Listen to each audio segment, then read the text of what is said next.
Татар авылларында эшләп яшәп ятучы эшмәкәрләр, эшкуарлар бу мәртәбәле гамәлнең башында торучыларга зур рәхмәтләребезне җиткерәбез.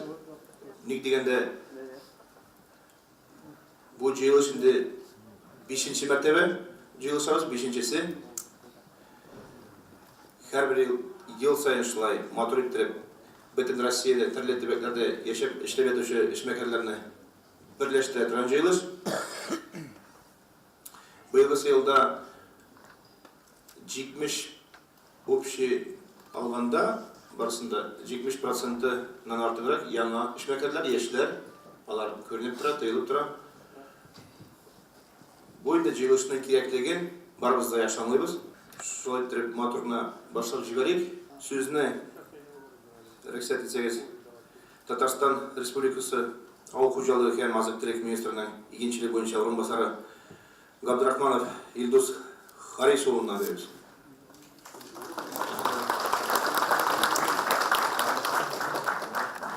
Хәерле көн, хөрмәтле хезмәттәшләр, дуслар, кардәшләр. Инде менә зур гына җыен, безнең бөтен мөселман, татар эшмәкәрләре монда җыйналып, үзебезнең зур сөйләшүгә җыйналдык. Мин инде бөтен агрономнар исеменнән, агроном бүген үсемчелек тармагы буенча булгач, бөтен агрономнар исеменнән бөтенегезгә дә зур рәхмәтебезне җиткереп, изге теләкләр теләп калырга рөхсәт итегез.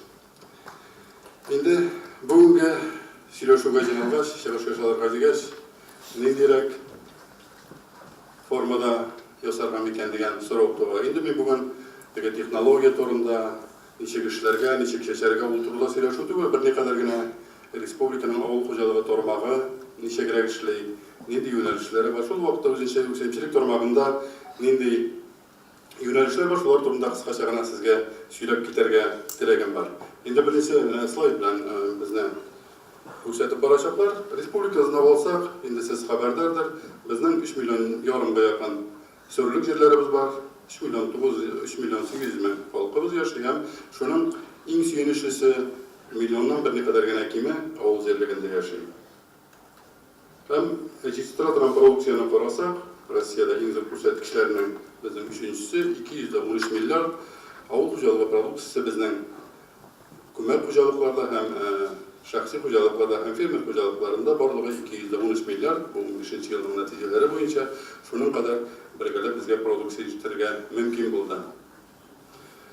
Инде бүлеп карасак, без узган ел катлаулы елда да алдагы елга караганда 5%-ка якын үсеш бирә алдык.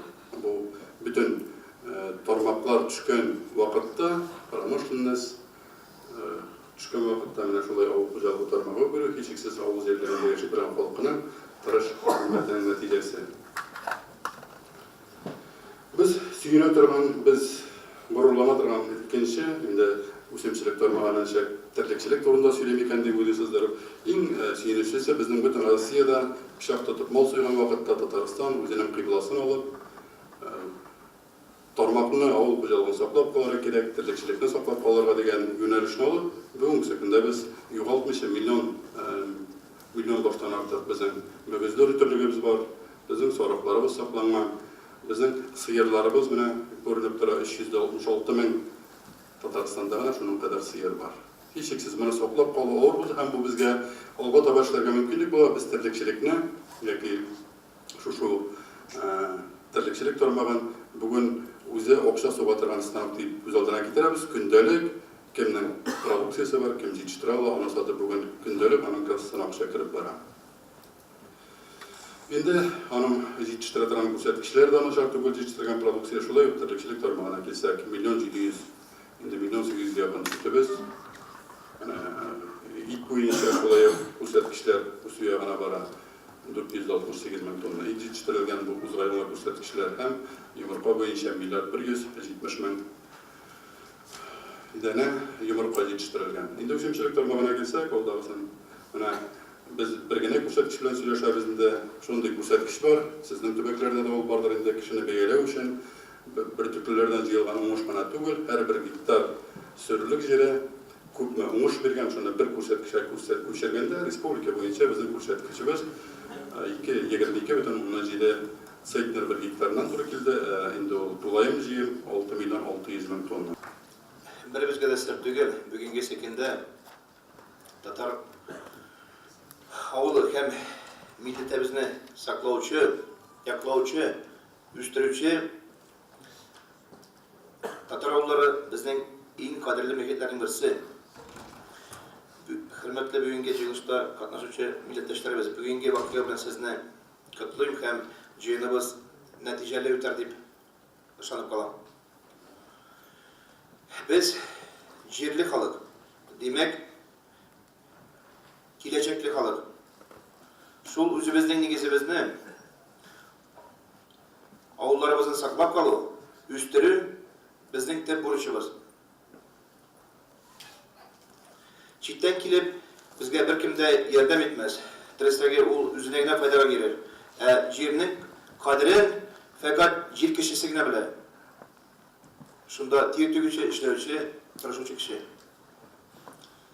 Билгеле булганча, бөтен Россия татар авыллары эшмәкәрләренең 3-нче җыелышында Татарстан президентының йөкләмәләре чыккан иде.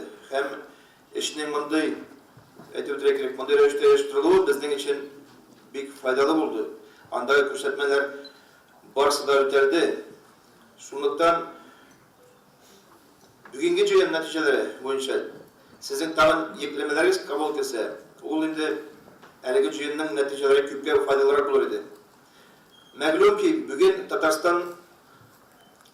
Татарстаннан әйдәп баручы регионга түгел, дөньяда яшәүче милләттәшләребезне берләштереп торучы үзәк һәм локомотив. Бу күпше сүзләрне түгел, чөнки кайда гына яшәсәк тә, без сезгә карап сәгатьләребезне дөрестибез.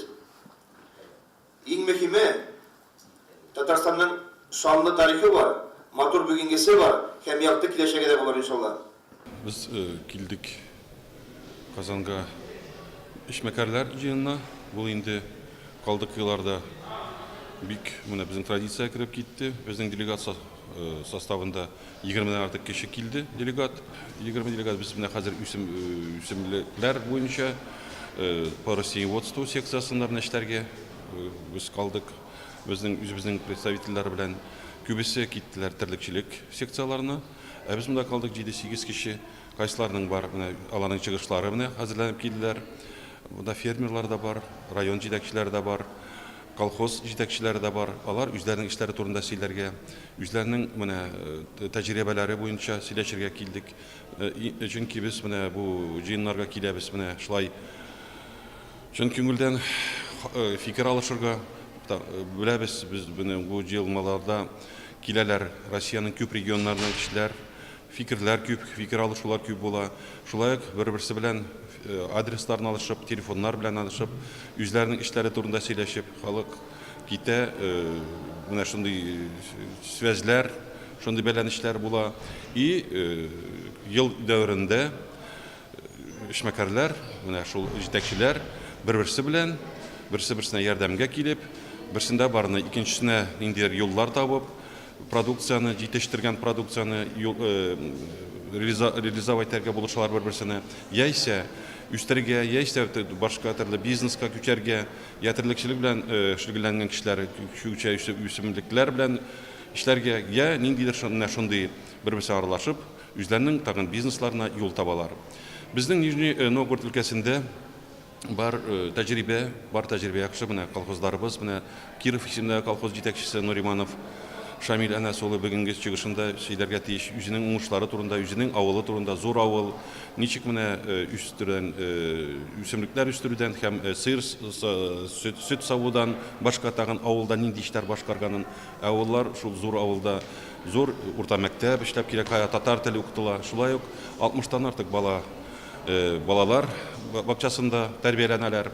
Шулай ук менә ул авылда бик менә зур мөһим шундый дикат белән карыйлар пенсионерларга, аларга һәм эшчеләргә бирәләр путевкалар, түләмсез путевкаларны, бесплатный путевкаларны Чувашия санаторийларында шул кайгырталар айданбаларының сәламәтләрен аларга ял итәргә бирәләр возможность.